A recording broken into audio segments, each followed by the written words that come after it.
Está no ar. Gente que fala. Gente que fala. Tem texto e direção geral do jornalista Fausto Camunha. Gente que fala. Reúne de segunda a sexta-feira formadores de opinião para discutir as principais notícias do dia. Gente que fala. Tem o selo de qualidade APCOM.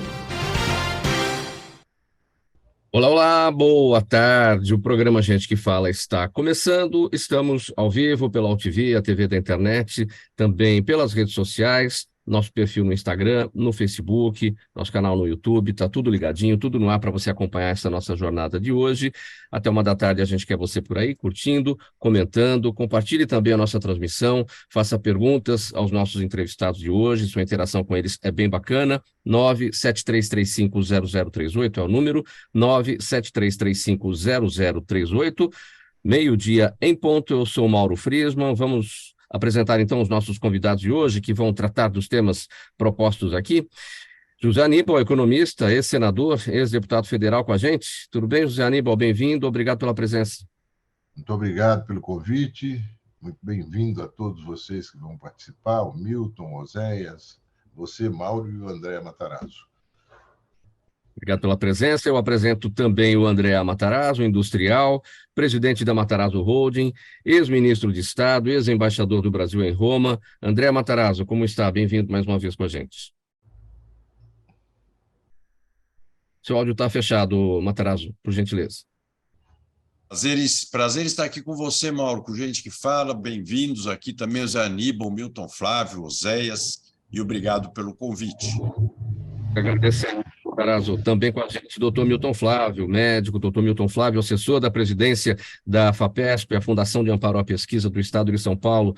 Milton Flávio, boa tarde, tudo bem com você? Bem-vindo mais uma vez. Boa tarde, Mauro. Obrigado também pelo convite, mas com uma bancada tão qualificada, hoje eu vou ser gente que ouve, não gente que fala, viu? Porque com o Andréia, com o Oséias e com o Zé Aníbal, eu tenho muito que aprender. Eu estou junto com você, só que aqui, no caso aqui é o gente que pergunta, né? Eu vou ficar também que ouve. Também com a gente, essa nossa jornada, Oséias Gomes, ele é empresário, CEO da Odonto Excellence. Tudo bem, Oséias? Bem-vindo, obrigado por aceitar o nosso convite. Bem, Mauro, obrigado pelo convite, obrigado a todos, é um prazer imenso estar com todos vocês aí, grandes nomes, grandes players do mercado. Eu faço as mesmas palavras minhas, eu sou gente que ouve, sou ouvinte. Obrigado pelo convite. Vamos lá, pessoal, 12:02, nosso primeiro assunto desta edição da terça-feira do programa Gente que Fala.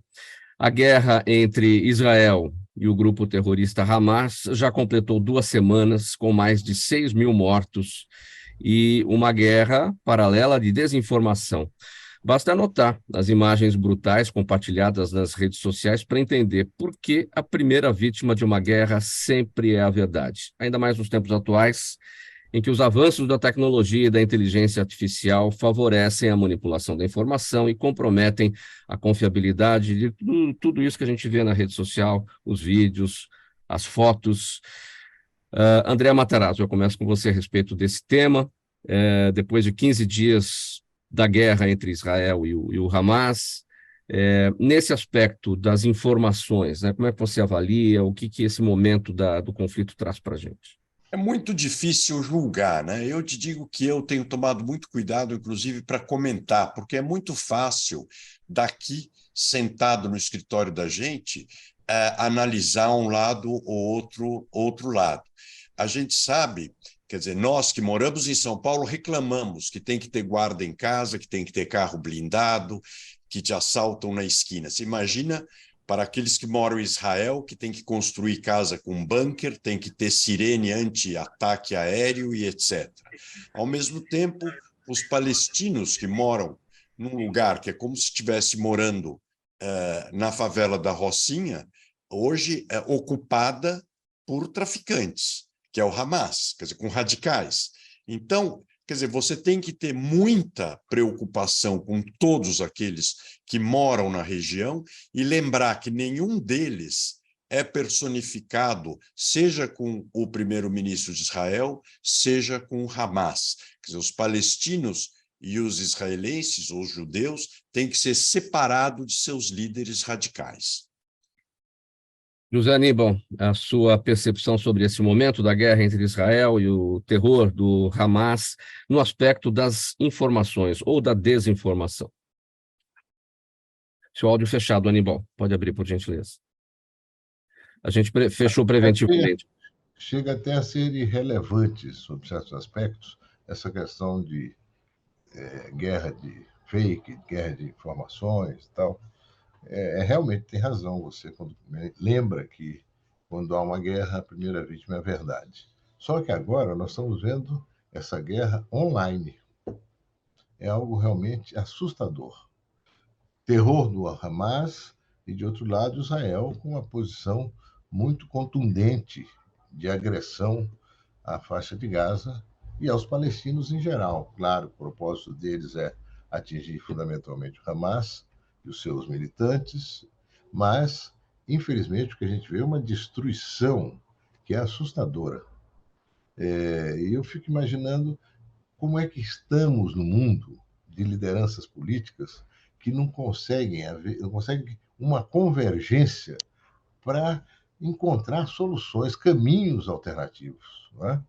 O mundo teve uma experiência fantástica há 100 anos atrás, com a Primeira Guerra Mundial, foi um incidente ocorrido num país que não tinha muita expressão. Uma tentativa e, finalmente, a morte de um príncipe e a sua mulher. Mas, enfim, provocou a Primeira Guerra Mundial. E nós não aprendemos nada. O Zé Simão, outro dia, usou duas expressões ótimas. Ele se referiu ao Nelson Rodrigues. O Nelson Rodrigues dizia: a humanidade não deu certo. E o Ronald Golias, aquele extraordinário humorista, disse o seguinte: a civilização não se comportou.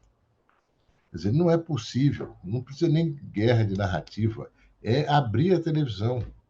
É uma tragédia, uma violência absoluta, né? Que isso nos faz imaginar o seguinte: qual o limite que esse mundo, né, com líderes, chefes de Estado, presidentes, ditadores, etc., qual o limite que eles têm? No caso específico, qual o limite de Israel? Israel tem que se defender? Todo mundo defende isso. Pelo menos todo mundo que se manifesta, a não ser os que são agredidos e tal, e os que os apoiam. Né? Mas tem que ter limite nisso tudo. Tem que ver como dar uma solução para esse conflito que, a cada decênio, a cada quinquênio, ameaça desestabilizar uma região que pode ser foco de um conflito generalizado. É uma lástima.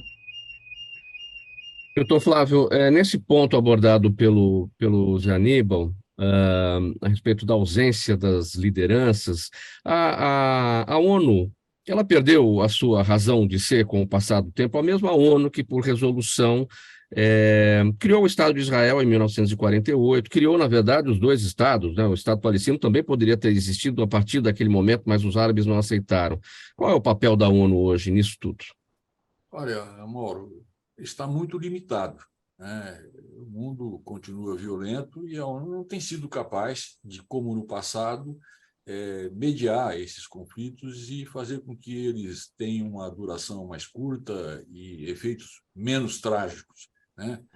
A composição deste Conselho de Segurança com o direito de veto de alguns países faz com que as resoluções não sejam executadas, e elas também não são imperativas, elas não são determinantes, os países não são obrigados a cumprir com elas. Então, é muito triste, né? E, infelizmente, né, hoje a gente analisa e se assusta com as mortes, com as imagens que a gente vê na televisão todos os dias, mas, na verdade, esse momento é produto, né, de um desacerto político que vem sendo cometido há muitos anos por Israel e pelos seus aliados, né, e um desrespeito total ao povo palestino, né? De novo, né, como disse o Zé Aníbal, disse o André, vamos separar, né, o premier de Israel, vamos separar o Hamas, o Hezbollah. Quer dizer, essas pessoas não, embora possam até falar, mas não representam os povos que vivem nessa região. E é lamentável, é muito triste, né? A concentração de horrores que você vê. E uma coisa mais dramática, Andréia, Zé e Oséias, é que você vê, a impressão que dá para nós que assistimos hoje é que esse é o único drama que nós vemos hoje. Acabou a Ucrânia. Né? Acabou a Ucrânia. Ninguém morre mais na Ucrânia, ninguém bombardeia mais a Ucrânia. Quer dizer, é um show de horrores, né, de pirotecnia, que você é obrigado a assistir e assiste só aquilo que querem te mostrar. Eu fico me perguntando hoje, não morre mais ninguém na Ucrânia também? A guerra lá acabou? Os horrores lá acabaram? Né? Mas, infelizmente, isso é o que a televisão nos mostra. E o que é pior, hein? Nós vivemos uma guerra parecida todos os dias nesse Brasil de meu Deus. Oséias Gomes, sua percepção sobre esse nosso primeiro tema. Olha, é lamentável, para mim, tudo que é do extremismo, que é o extremo, tem que ser reavaliado. E realmente tem uma guerra política muito grande influenciada aí, influenciando tudo isso. E nós vemos pessoas que não têm nada a ver com isso, entrando em conflito. Claro que nós vemos um ataque sem precedente da forma que foi feito, tem seus motivos, ok.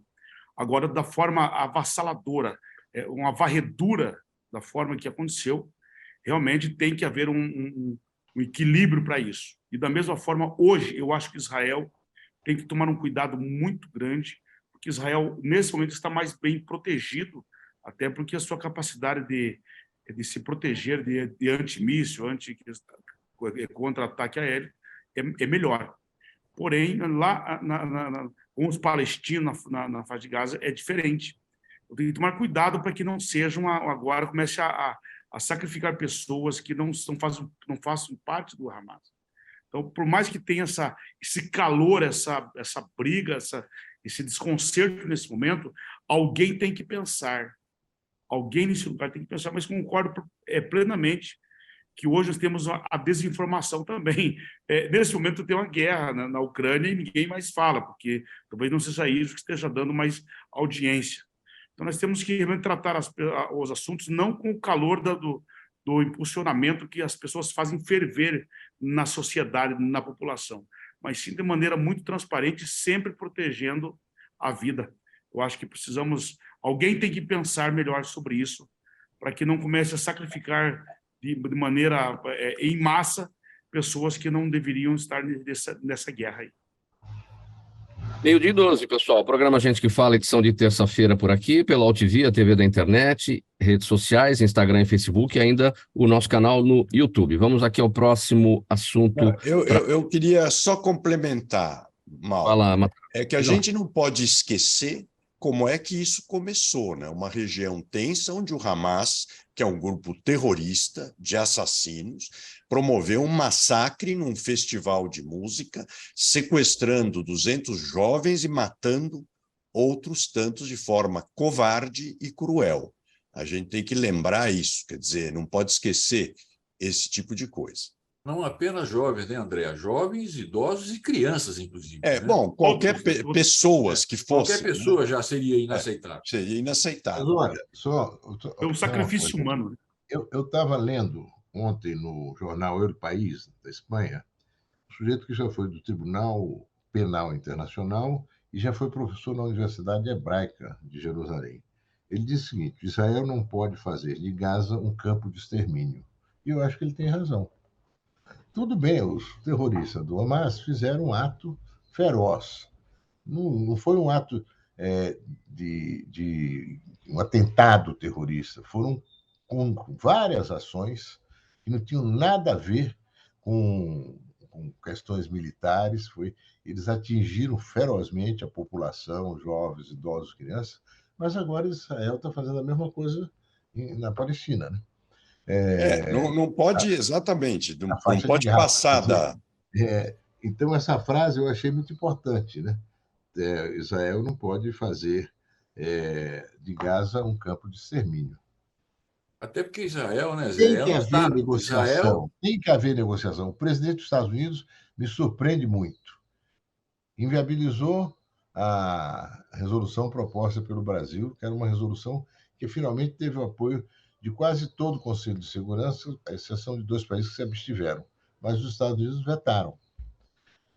E faz declarações fortes, muito agressivas, né? Eu fico imaginando um papel que pode ter o presidente dos Estados Unidos numa visão mais equilibrada, de conjunto do problema, reconhecendo que tem que haver, Israel tem que se defender, tem que atacar, tem que procurar inviabilizar totalmente o Hamas, porque é uma organização terrorista que está permanentemente atacando Israel, mas tem que encontrar um caminho, não é possível que não tenha mesa de negociação. E, nesse sentido, Mauro, claro que o Conselho de Segurança da ONU está completamente inoperante. O modo de funcionamento do Conselho não permite a ele uma resolução sequer sobre qualquer assunto, desde que algum país seja contrário.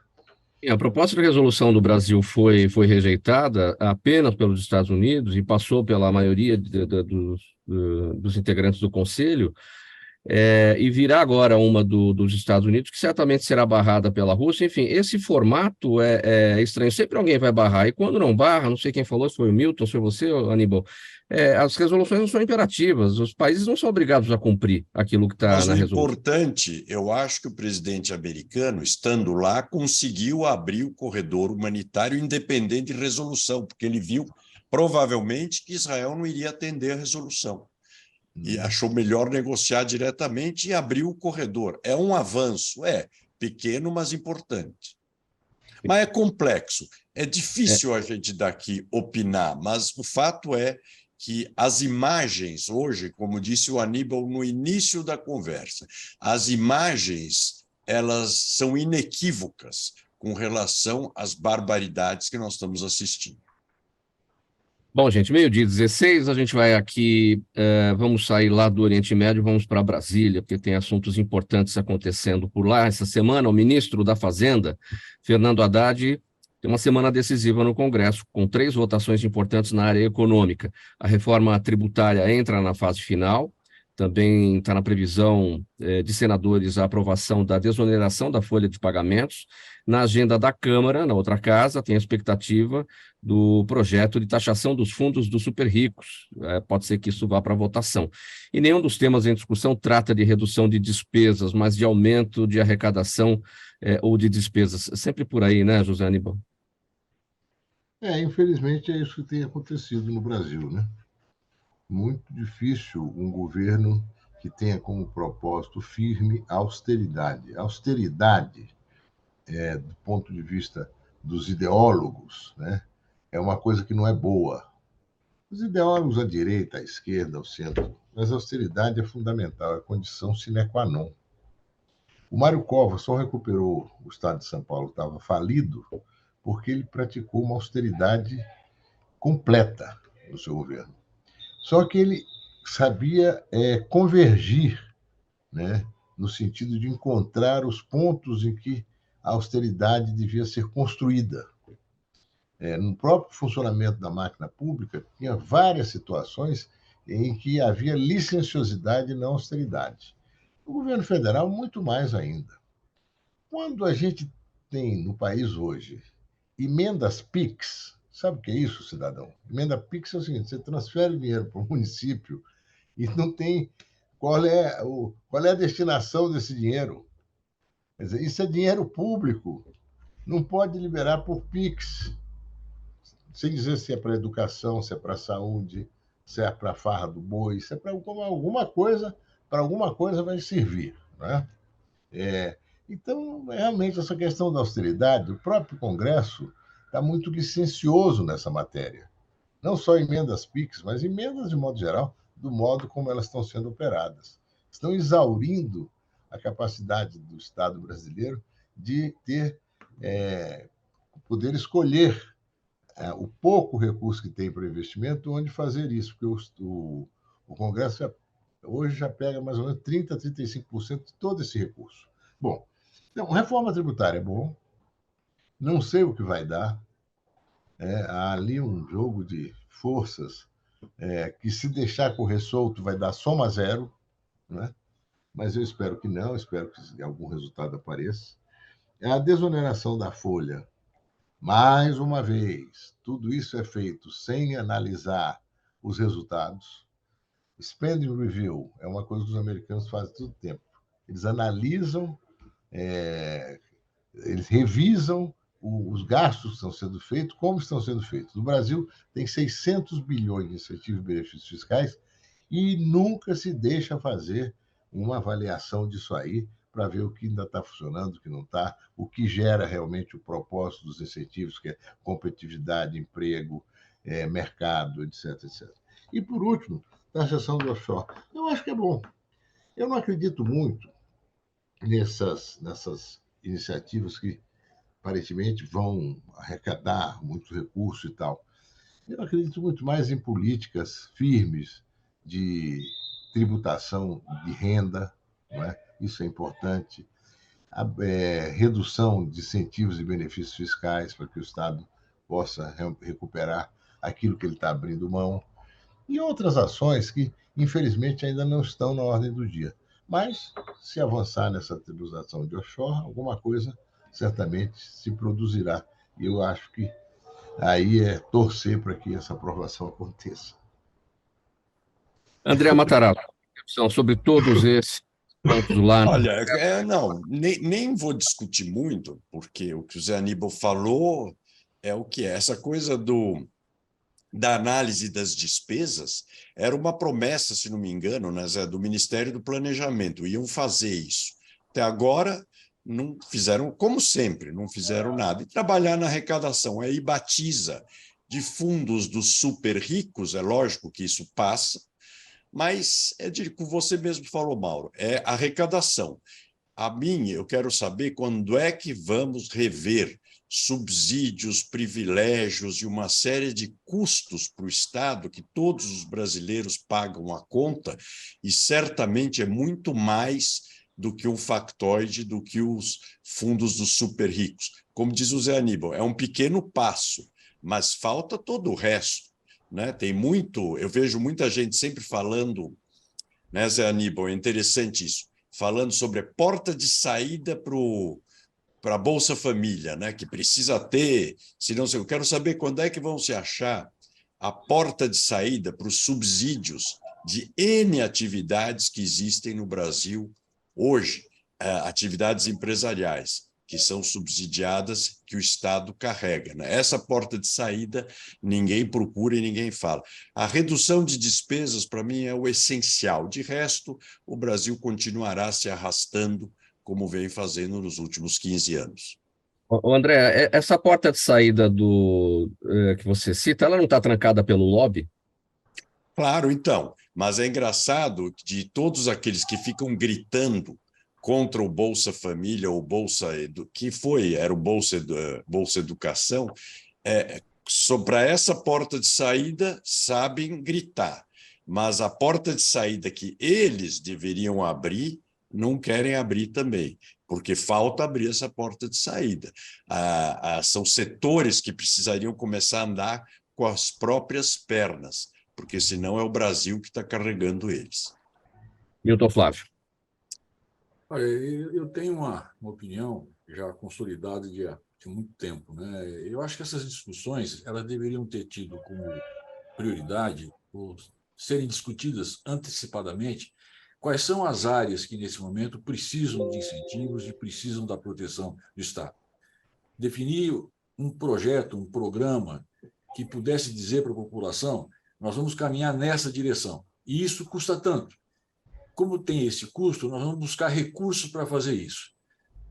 Eu vejo as pessoas discutirem valores, mas o que me preocupa é o seguinte: ainda que desse certo, esses recursos serão aplicados como e onde? Porque, ao mesmo tempo que se tenta melhorar a arrecadação, eu vejo notícias de que as universidades federais estão sem recursos, que vão cortar as bolsas do CAPES, que a saúde não tem como cumprir com os seus compromissos em relação à população. Então, Mauro, o que me preocupa é exatamente isso, né? Você vê uma discussão que é absolutamente matemática, eu brinco, né? Parece conta de padaria, né? Quanto devo, como pago, né? Mas ninguém está preocupado com o trigo que vai ser usado, a qualidade que ele tem, qual é o preparo do padeiro e a quem esse pão será servido. Então, a pergunta é exatamente essa. E a outra coisa que foi colocada aqui, né, em relação às bolsas, eu sonho com o dia em que nós vamos ter um presidente que, ao invés de dizer que hoje nós aumentamos a nossa Bolsa Família, temos mais dependentes, temos mais pessoas hoje sendo atendidas e com um valor maior, quando é que nós vamos poder anunciar o final de um governo? Eu recebi esse país com 10 milhões de miseráveis, com uma bolsa de tantos reais, e hoje eu tenho metade desse povo dependente de bolsa, porque eu dei emprego, eu dei formação, eu dei qualificação para eles. 12h25, o programa Gente que Fala por aqui. A gente segue nessa edição de terça-feira pela Altvia TV da internet, também pelas redes sociais, Instagram, Facebook, nosso canal no YouTube, está tudo no ar, tudo à sua disposição para acompanhar essa nossa jornada aqui, análise dos nossos convidados sobre os temas de hoje. Vamos falar sobre outro assunto agora. A Prefeitura de São Paulo e o Comitê Olímpico do Brasil planejam lançar a capital paulista como candidata a sediar os Jogos Pan-Americanos de 2031. O relacionamento entre o COB e o comitê, né, e a Prefeitura paulistana tem se estreitado nos últimos meses. Primeiro, o COB anunciou o Parque Vila Lobos, que é estadual, como sede de uma FanFest durante os Jogos Olímpicos de Paris, que vão acontecer no ano que vem, né? E depois a Prefeitura patrocinou a COB Expo na cidade, agora no mês passado. E agora, São Paulo pagou R$ 1.800.000 à agência responsável pela Casa Brasil Santiago, que é o espaço de relacionamento do COB em Santiago, onde está ocorrendo o Pan-Americano desse ano, para ter ali a Casa São Paulo. André Matarazzo, assunto para você. O que você observa a respeito do planejamento da candidatura de São Paulo para o PAN de 2031? Olha, eu acho interessante, né? Porque a prefeitura, em vez de se preocupar tanto com Santiago, Paris, etc., deveria olhar a Praça do Patriarca, Praça da Sé, Rua Boa Vista, a cidade de São Paulo, que está literalmente abandonada. Aliás, com uma quantidade de obras que você não sabe do que são, porque não tem placas, não tem de quem são as obras, não tem quem está executando as obras, sem planejamento nenhum, interditando vias e as suas alternativas, travando a cidade como um todo. Então, eu acho que, antes de planejar essas coisas, é preciso se preocupar com a população de São Paulo. Eu acho muito triste ver o custo que a cidade está tendo por não ter um projeto de cidade, um projeto de governo para a cidade. Só tem projeto de poder. A gente vê planejamento para eleição, planejamento para COB, todos os factoides que podem parecer bonitos, mas que não têm resultado prático para o cidadão paulistano, principalmente para aquele menos favorecido.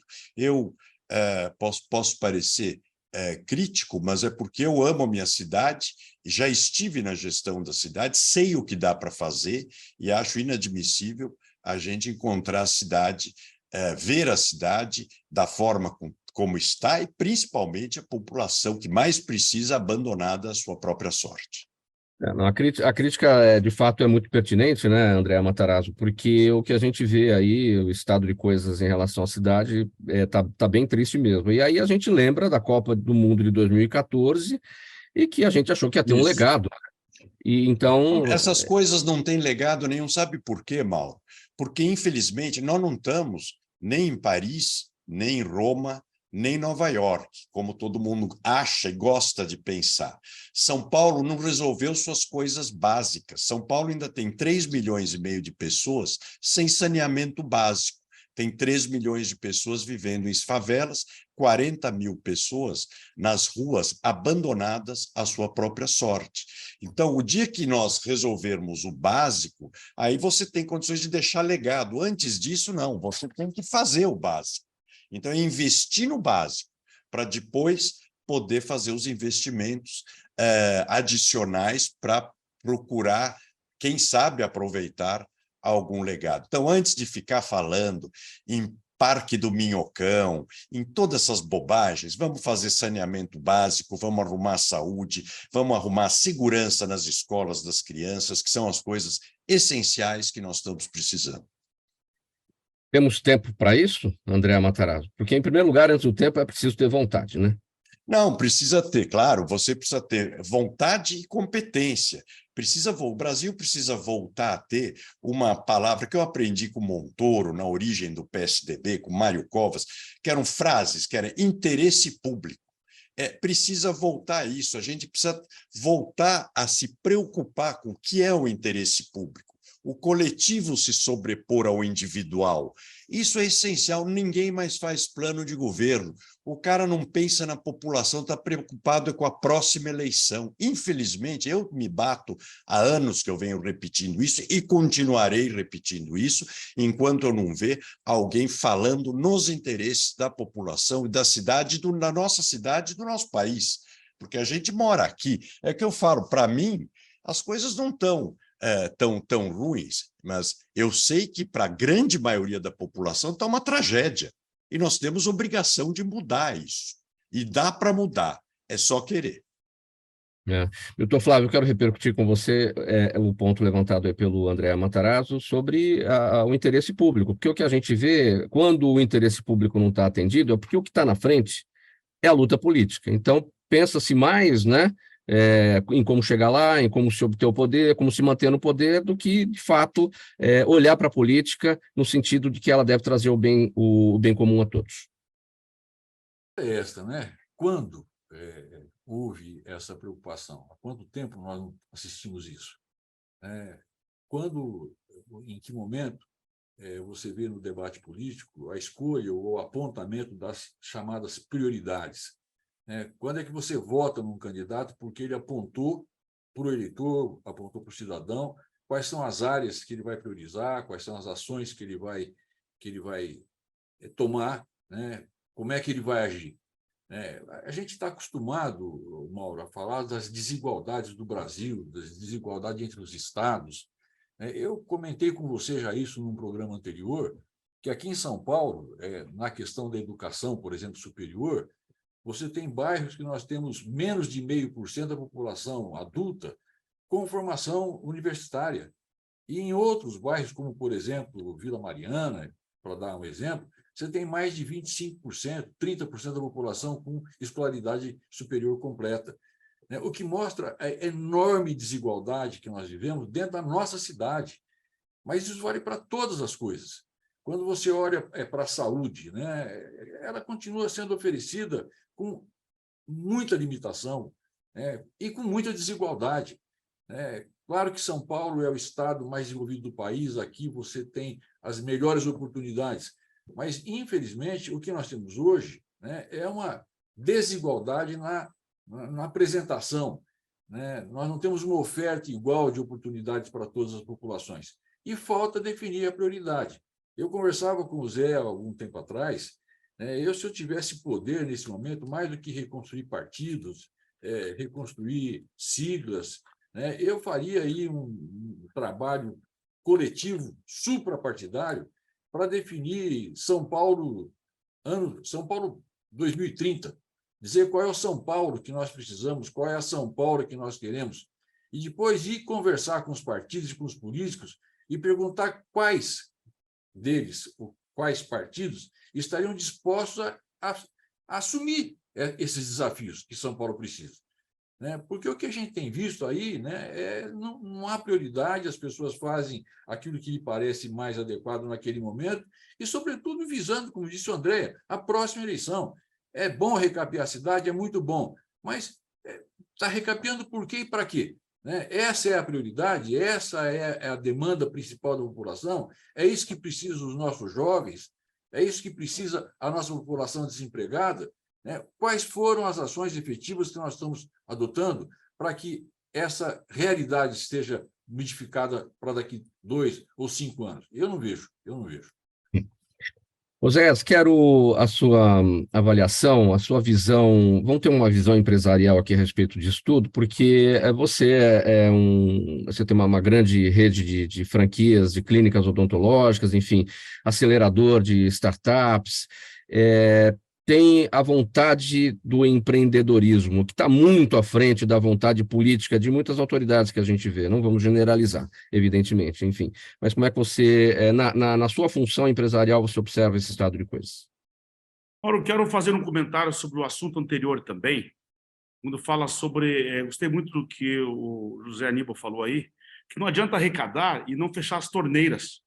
Não adianta nada você tirar os impostos das folhas de pagamento, mas vai ter que cobrar em outro lugar. E olha que eu sou empresário e estou falando sobre isso. Então não adianta, se você só muda o jogo, é o game. Só vai tirar da folha, mas vai ter que lançar, porque o impacto disso é algo extraordinário, é algo muito grande. Quer dizer, e para onde vai essa outra cobrança? Que ele espera alguns meses, mas vai jogar essa alíquota em algum outro lugar. Porque se não fechar as torneiras, agora eu vou tirar das folhas de pagamento, mas vamos deixar de gastar aqui, onde vai ser a economia, ok. Mas se não fecha a torneira, a conta não pode ficar negativa. Então vai ter que pegar essa alíquota e jogar em algum outro lugar. Falar sobre tributar as riquezas, essa questão de tributação das grandes fortunas, como você disse, a questão política é bonito. O povo, a massa gosta de ouvir isso. Só que é o seguinte, e os investidores do Brasil? Pessoas que têm dinheiro no Brasil vão levar para onde? As pessoas não vão aceitar uma tributação que não conversa com o mundo. Então, nós estamos em um país, nós damos graças às pessoas trazerem as suas riquezas para cá, para impulsionar as empresas, para tracionar as empresas, os fundos que fazem com que as nossas empresas aconteçam. Olha, saiu uma pesquisa na semana passada, eu não sei se foi em um veículo de comunicação de grande relevância, dizendo que o país, há 50 anos atrás, participava de 1,8% da riqueza mundial, que são casa de 200 trilhões aí. 50 anos depois, ela participa com 1,9%, quer dizer, cresceu 0,1% a participação do Brasil na riqueza mundial. Mas engraçado que o agronegócio, as pessoas dizem que ele está participando com 30% de alimentação para o mundo. Você percebe que as conversas elas não estão batendo. Quer dizer, nós precisamos de apoio, de dinheiro, de indústria, de produto acabado, sair um pouquinho do commodity, para que esse cenário mude no Brasil. Agora, falando da questão esportiva, eu acho que a nível de Brasil, quando falamos de vou trazer a Copa, vou trazer a Olimpíada, vou trazer PAN, olha, nós temos que se preocupar em formar atletas. Nós estamos um país que estamos lá no nosso ranking de participação a nível de mundo, de ranqueamento, está lá embaixo. É como alguém que não se prepara para a festa. Chegou o momento, agora todo mundo fala sobre isso, quero trazer para o meu país, porque nós vamos ficar bem a nível de mundo. Não, nós só somos hospitaleiros, porque nós não vamos gastar uns rios de dinheiro, muito dinheiro, mas os nossos atletas, por exemplo, agora, nesse momento, quem que está chamando os atletas para conversar? Cadê a formação de atleta? Não existe. Como eu disse, acho que o Milton ele falou sobre isso, não existe um preparo, não existe um doutrinamento, não existe um processo, não existe uma programação para isso. Agora, se falasse que o Brasil está no jogo do atletismo mundial, dos atletas, aí tudo bem, nós podíamos pensar sobre isso, mas temos que primeiro fazer o dever de casa. É o que eu penso, Mauro. José Aníbal, sem encerra esse tópico, a gente vai para o intervalo na sequência. Não, Nossa eu ouvi aí as opiniões, concordo com muita coisa que foi dita. Eu acho que São Paulo é o maior desafio do Brasil, o maior desafio urbano do Brasil. Eu li um livro agora de uma moça que é enfermeira e, pelo que ela descreve lá, ela mora na cidade de Tiradentes. A cidade de Tiradentes é o último bairro da Zona Leste de São Paulo. Ela faz um depoimento pungente sobre a vida cotidiana daquelas pessoas. Eu já comprei 14 exemplares desse livro para distribuir. Então, agora já não tenho mais caixa para continuar distribuindo.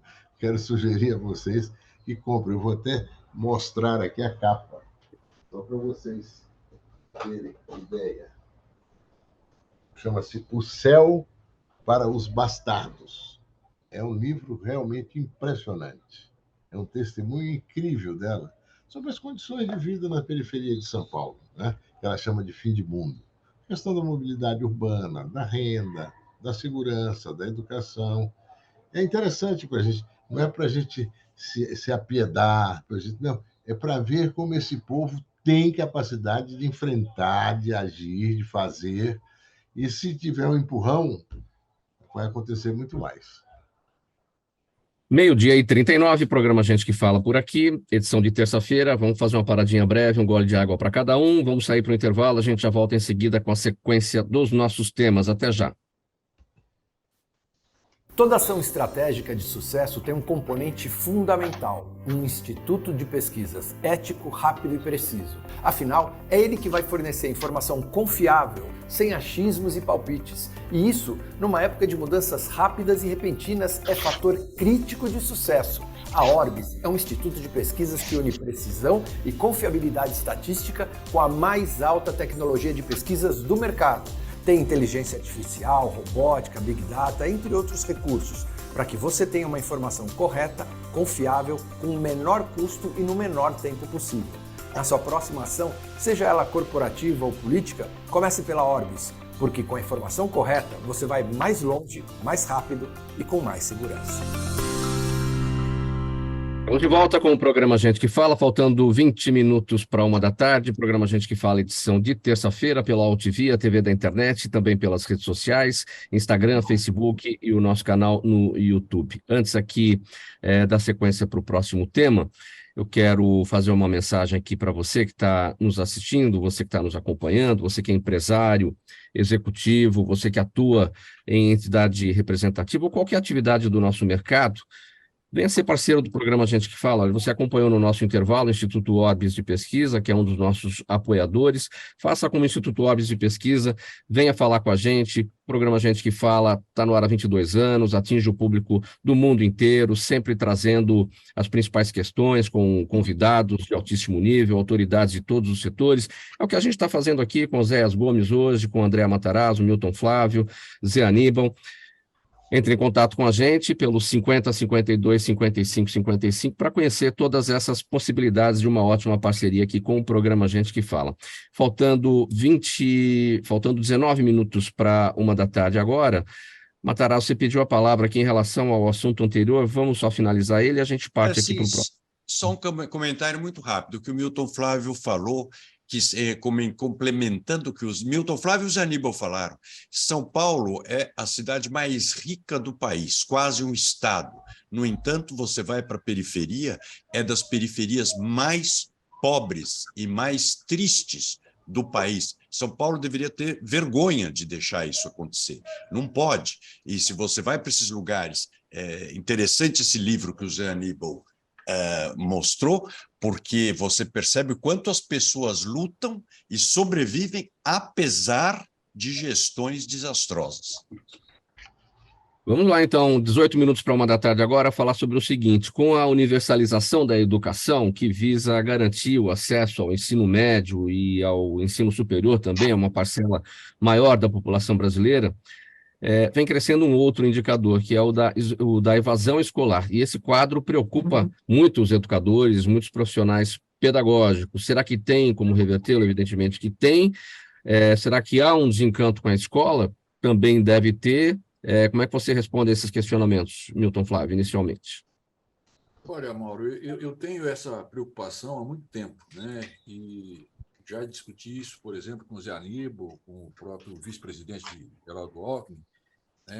Só para a gente ter uma ideia, em 2014, provavelmente, quando Lula era presidente, foi criado o FIES, que veio crescendo, oferecendo bolsas para os alunos carentes.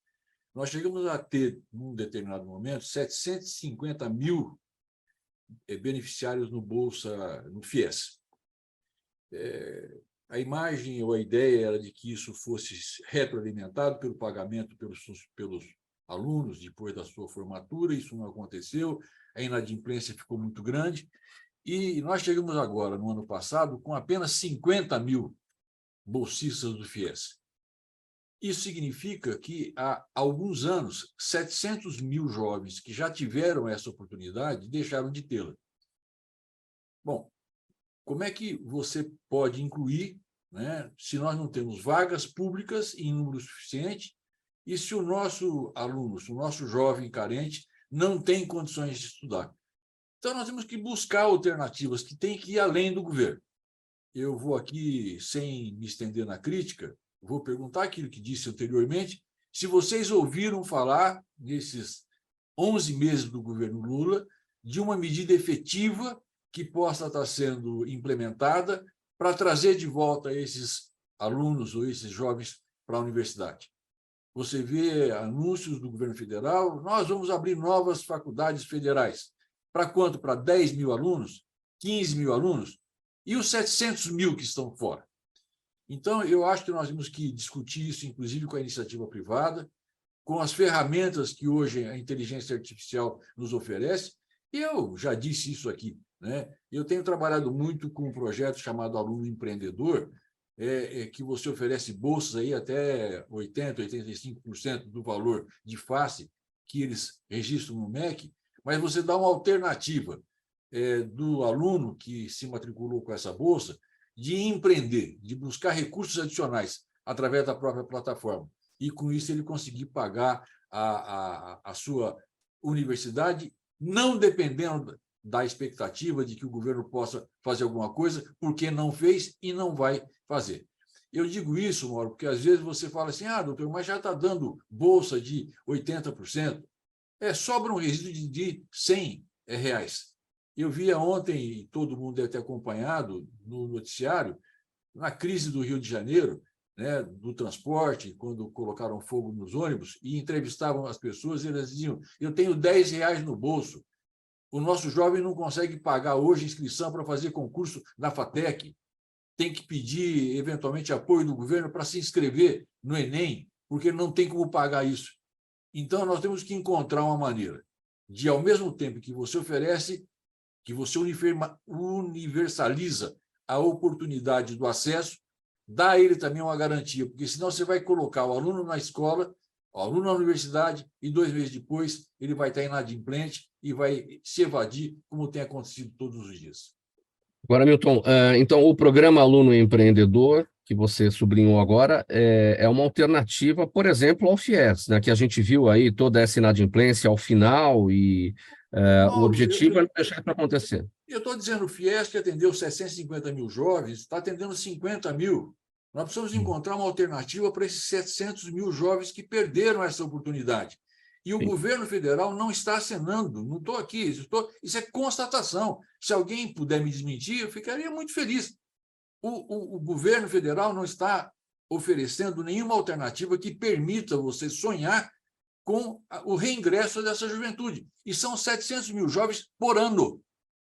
Você pega isso nos 10 últimos anos, são 7 milhões de jovens, que é a grande geração nem estudo, nem trabalho. E não trabalham porque não tem qualificação. Então, eles não estudam, não se qualificam. E, não se qualificando, não conseguem se empregar. 13 minutos para 1h da tarde agora, a gente vai seguir com o próximo assunto, bem rapidinho aqui, porque o tempo está avançando e ainda tem perguntas da nossa audiência. Olha, vamos falar com o Oséias Gomes, que está aqui com a gente. O empresário Oséias Gomes está lançando o livro Empreenda pelos Princípios Bíblicos. E nessa obra ele mostra as passagens da Bíblia que permearam sua vida em cada uma das viradas de sua carreira. O livro propõe ao leitor que encontre na Bíblia a liberdade empreendedora de que tanto necessita, assim como ele, Oséias, precisou e ainda precisa. Segundo o autor, cada capítulo é uma oportunidade para reflexão, crescimento e o desenvolvimento de uma mentalidade empreendedora alinhada ao texto bíblico. Oséias, vamos lá, como é que os princípios bíblicos te ajudaram aí, te impulsionaram na sua veia empreendedora? Mauro, eu me sensibilizo muito com o que foi falado agora, porque eu sou um desses jovens pobres, humildes, da periferia, e que teve que, a duras penas, com sofrimento, chegar aonde eu cheguei. Eu sou empresário emergente, venho de uma família que 6 filhos, meu pai ganhava um salário mínimo, me criei no Cabo da Enxada, tenho 52 anos de idade. E eu nunca tive alguém batendo na minha porta dizendo, já estou aqui para te apoiar. Hoje eu retribuo, eu procuro fazer para as pessoas aquilo que eu não tive no passado, aquilo que ninguém me apoiou, até porque eu vim de família pobre, não tive nem Estado, nem ninguém, estudei em escola pública, até a 4ª série, enfim, uma vida muito sofrida para a minha própria formação. E eu, graças a Deus, porque hoje nós temos um país que 86% da população são pessoas cristãs, sendo ela católica ou evangélicos. Enfim. Então, se as pessoas são cristãs, elas têm Deus como seu Senhor. E eu, na minha carreira como empreendedor, primeiro lancei o livro Gestão Fácil. Foi tentando mostrar para as pessoas que é possível não viver uma vida escravizada pelo trabalho, tirar aquela métrica, não acredito no trabalho, de quem não trabalha pelo menos 15, no sucesso, de quem não trabalha pelo menos 15 horas por dia. Eu acho que isso, em alguns determinados momentos da vida, é necessário, mas não pode fazer regras, senão nós perdemos qualidade de vida. E eu implementei isso em minha vida e consegui ter uma empresa hoje, uma franquia com 1.300 clínicas odontológicas no Brasil e no mundo, estou em mais 3 países, fora o Brasil, e estou montando outras empresas grandiosas, como as empresas de startups, para mais de 400 empresas incubadas. O segundo livro, eu vim atendendo mais uma dor do mercado, que é negócio escalável, para as pessoas que desejam escalar o seu negócio. E agora, recentemente, estou muito feliz, os meus 2 primeiros livros já são um best-seller. Sou escritor da editora Gente, sou escritor de carreira, posso dizer assim. E agora estou lançando Empreenda pelos Princípios Bíblicos, que na semana passada já entrei, foi o segundo livro mais vendido no Brasil. Obrigado, Brasil, obrigado, São Paulo, obrigado a todos por ter abraçado este livro Empreenda pelos Princípios Bíblicos. E escrevi com o propósito de desmistificar aquela fala de que não dá para misturar empreendedorismo com riqueza, com empreendedorismo com a fé, empreendedorismo, riqueza com a religião, e mostrando para as pessoas que não é assim. Deus é um Deus que nos dá princípios, nos dá bases, elementos basilares, para que possamos, sim, usar a Bíblia como um dos maiores métodos para que possamos empreender com princípios bíblicos. E eu escrevo, porque escrever, Mauro, é amar, né? Na vida a gente tem necessidade de dar amor e também de receber amor. E quando a gente escreve um livro desse com tanta profundidade, com tanto amor, com tanto carinho, é escalar o nosso sentimento, o nosso amor para as pessoas. E que pessoas sejam transformadas através dessa literatura que já está entre os livros mais vendidos de todo o Brasil. Empreenda pelos princípios bíblicos. Sobre o livro anterior, Oséias, tem uma pergunta aqui da Alice Vieira, ela está acompanhando a gente no Instagram. É o... Como é que chama? Negócio escalável, né? Negócio escalável. Ela pergunta o seguinte: o que é um negócio escalável, que é o título deste seu segundo livro? Pois bem, todo negócio, ou quase todos os negócios são escaláveis, depende da forma que a gente formata ele e apresenta para o mercado. Todo negócio tem que ser criado olhando de dentro para fora e de fora para dentro. Claro que antes de tracionar um negócio tem que ser aprimorado, tem que ser organizado, usar a tecnologia a nosso favor. Hoje o homem, ele anda de mãos dadas com o robô.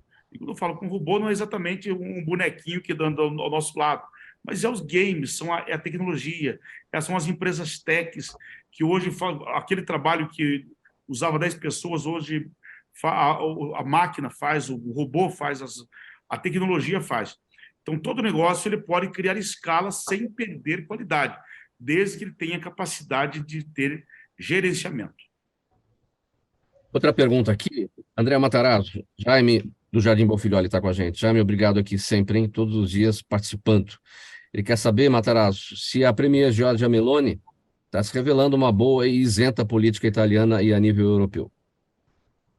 Tem, até agora tem mostrado ido bastante bem, até porque ela saiu do radicalismo de campanha e até ela fez um discurso em isso, que agora ela era a primeira-ministra de um país inteiro, portanto, discute as prioridades do país. O sistema italiano é muito interessante, porque ele tem um fusível muito sensível Se você sair muito das discussões prioritárias do país, o Congresso derruba a primeiro-ministro. E, ao mesmo tempo, se o Congresso lá começar a discutir muita firula, muita ideologia e poucas coisas objetivas de interesse do país, o presidente da República tem o poder de dissolver o parlamento. Então, o debate ele acaba sendo nas prioridades da população e na prioridade do país, que a Itália, obviamente, um país que começa a ir razoavelmente bem, mas tem problemas bastante graves. Essa é a razão de ser do parlamentarismo, não é, Matarazzo? Mas é um parlamentarismo bem organizado, exatamente, apesar de italiano. Sim. José Aníbal, a Bruna Ortega está no YouTube, e a Bruna quer saber por que o governo brasileiro está tão preocupado com as eleições na Argentina. Bom, o governo brasileiro se ocupa com eleições de um modo geral, né? No mundo, né? O governo brasileiro tem reafirmado um compromisso com a democracia como valor universal. E especialmente um compromisso, quer dizer, uma atenção às eleições na América do Sul, na América Latina de um modo geral. A Argentina é o nosso maior parceiro comercial. A Argentina e o Brasil têm múltiplas relações econômicas, culturais, comerciais, né? Atividades conjuntas no plano de pesquisa, do conhecimento e tal. Então, o governo brasileiro tem que estar muito preocupado, sim, com o resultado das eleições, sobretudo quando você tem um candidato que diz que vai romper relações com o Brasil. Quer dizer, um homem é um insano, né? Parece que agora, no segundo turno, ele está começando a equilibrar mais as suas opiniões, né? Mas, pelo amor de Deus, não é por esse caminho que a Argentina vai recuperar algo. A Argentina joga no seu ativo e depreda o seu ativo há 50, 60 anos. A Argentina foi um dos países mais ricos do mundo e com riqueza distribuída no começo do século. Buenos Aires tem metrô há 100 anos, São Paulo tem há 50. Buenos Aires, a rede ferroviária da Argentina cobre ainda todo o país. Eu não sei em que estado que está.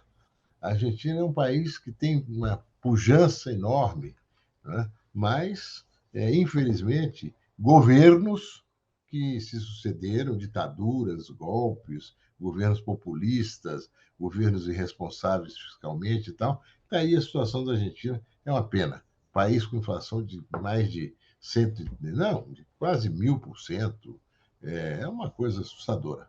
O Brasil fez esse dever de casa há 30 anos atrás e deu certo, o Plano Real. A gente fica se perguntando aqui, Aníbal, agora a pergunta minha, a gente fica se perguntando aqui, porque uma das propostas do Milei é acabar com o Banco Central da Argentina. Eu fico pensando, como é que é um país, não importa qual, sem um Banco Central? Você que é economista, qual que é a resposta? Isso é uma piada, né? Acreditar nisso é acreditar em Papai Noel. Primeiro, a Argentina não tem nem os dólares para pôr em circulação para sustentar a atividade econômica do país. A Argentina está muito depauperada. Reservas da Argentina em dólar é uma insignificância. O Brasil tem 300 bilhões de dólares de reserva. Enfim, eu acho que é torcer para que aconteça o menos pior e o menos pior entenda, sendo vitorioso, que é preciso repensar e contrariar interesses que vêm sucessivamente se beneficiando dessa crise incrível que a Argentina tem. A quantidade de argentinos que entrou na linha de pobreza, morar em favela e tal, é muito expressiva. Só para terminar, em 89, eu fui passar uns dias em Buenos Aires e fiquei chocado, fiquei assustado quando eu vi um senhor de terno e gravata olhando o lixo do McDonald's para ver se tinha alguma coisa para comer. Quer dizer, a Argentina é um pouco a situação da Argentina. Gente com um nível cultural, um nível educacional superior ao nosso, inclusive. A Argentina tem muito menos analfabetos que o Brasil, né? E que não consegue engrenar a economia do país. Hilton Flávio, Sim. Hilton Flávio, a última pergunta vai para você, vem do Rodrigo Monteiro, ele está no Facebook, quer saber que tipo de emprego o jovem de hoje procura. Os objetivos são muito diferentes de décadas atrás. Vou até emendar uma coisa aqui, porque a gente está agora na época da na era da inteligência artificial, que a gente nem sabe exatamente o que é e o que será dos empregos daqui para frente.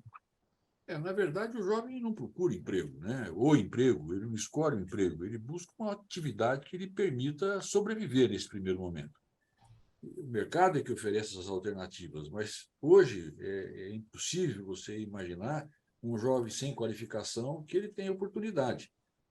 A gente vê com muita frequência dizer que faltam vagas para pessoas serem empregadas, mas nós também cansamos de ver a reclamação de empresários, de grandes empresas, dizendo que faltam pessoas qualificadas para as vagas que eles oferecem. Nós temos que trabalhar corrigindo essa deficiência, colocando mais jovens na universidade e dando a eles uma alternativa que não seja governamental, para que eles possam sobreviver na universidade, empreendendo e, eventualmente, se qualificando para os empregos do futuro. Tem duas realidades nesse cenário, né? Aquela realidade que falta emprego para a maioria e aquelas vagas que existem e que você destacou bem, que não são preenchidas por falta de gente qualificada para isso, né? E muitas vagas são preenchidas por pessoas com qualificação inferior àquelas que seriam desejáveis. Pessoal, meio-dia não, 1h agora, chegou ao final aqui a nossa edição do programa Gente que Fala de terça-feira. Um agradecimento a todos pela presença, em nome da equipe do programa Gente que Fala. Economista José Aníbal, ex-senador, ex-deputado federal. André Matarazzo, industrial, presidente da holding, da Matarazzo Holding, ex-ministro de Estado, ex-embaixador do Brasil em Roma. Dr. Milton Flávio, médico, assessor da presidência da FAPESP, a Fundação de Amparo à Pesquisa do Estado de São Paulo. E o empresário Oséias Gomes, CEO da Odonto Excellence. Muito obrigado mais uma vez, em nome de toda a nossa equipe. O programa Gente que Fala por aqui sempre é uma realização da ABCom. Apresentação minha, Mauro Friesman, pauta e redação do Pedro Schiavon, Zenilda Salvato, nossa diretora de produção, jornalista Fausto Camunha, nosso diretor-geral. Você aí do outro lado, espectador, você internauta, a razão da nossa presença aqui todos os dias. A gente volta a se falar amanhã, a partir do meio-dia, ao vivo, pela Altivia TV da internet e pelas nossas redes sociais. Um abraço, boa tarde a todos, 1h, 1 minuto. Tchau.